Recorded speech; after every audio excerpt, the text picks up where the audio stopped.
নমস্কার বন্ধু, মাই পাকশালাতে আপনাদের সবাইকে স্বাগতম। আজ ডিমের একটি রেসিপি আপনাদের সঙ্গে শেয়ার করব। যদি ভালো লেগে থাকে তাহলে লাইক কমেন্ট করতে ভুলবেন না। এখানে আমি হাঁসের ডিম নিয়েছি। হাঁসের ডিমগুলি প্রথমে সিদ্ধ করে এভাবে দু টুকরো করে তারপর লবণ আর হলুদ দিয়ে এবার এভাবে ভেজে নেব। ডিমের অর্ধেক দিয়েছি। এখানে হলুদ আর লবণ খুব ধীরে ধীরে লাগাতে হবে, না হলে ডিমগুলি এখানে কুসুম বেরিয়ে যাবে। এবার এখানে আমি 3টি ডিম নিয়েছি আর অর্ধেক করেছি, 6টি হয়েছে। এবার কড়াইতে যে তেল ছিল আরও অল্প পরিমাণে তেল দিয়েছি। আর আলু এভাবে ডিমের মতনই আমি আলুগুলিকে প্রথমে প্রেসার কুকারে সিদ্ধ করে 2 টুকরো করে নিয়েছি। লবণ আর হলুদ দিয়ে আলুগুলিও ভেজে নেব। এখানে আলু তো সিদ্ধ হয়ে গেছে, এবার ভেজে তুলে রাখলাম। আর এদিকে আমি ডিমের রেসিপির জন্য একটা মশলা গ্রেটারের সাহায্যে গ্রেট করে নেব। তো এখানে আমি আলুগুলি তুলে নিলাম। এবার কড়াইতে তেল দিয়েছি।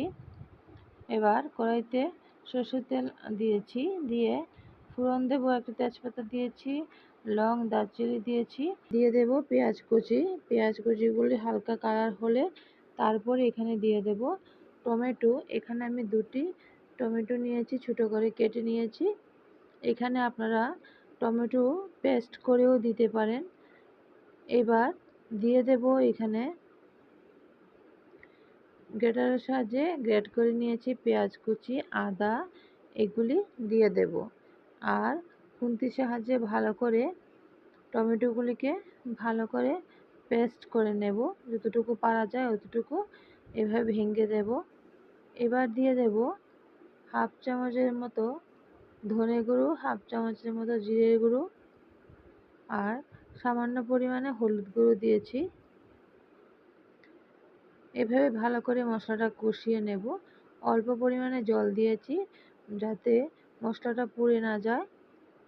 এবার ভালো করে খুন্তির সাহায্যে টমেটোগুলো একদম পেস্ট করে নেব।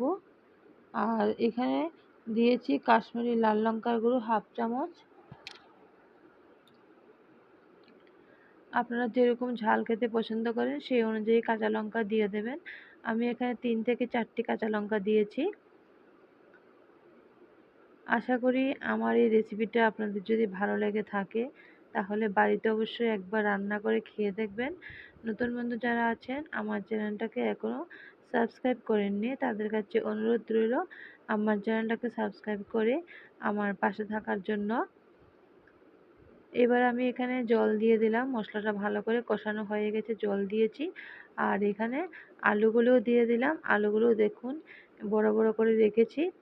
এবার যখন 2-3 মিনিট যখন হবে তখন জল ফুটে উঠবে।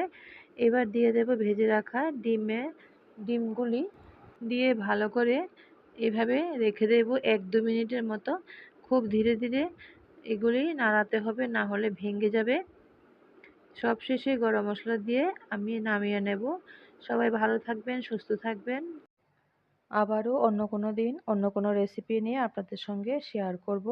সবাইকে অসংখ্য ধন্যবাদ আমার ভিডিওটি দেখার জন্য।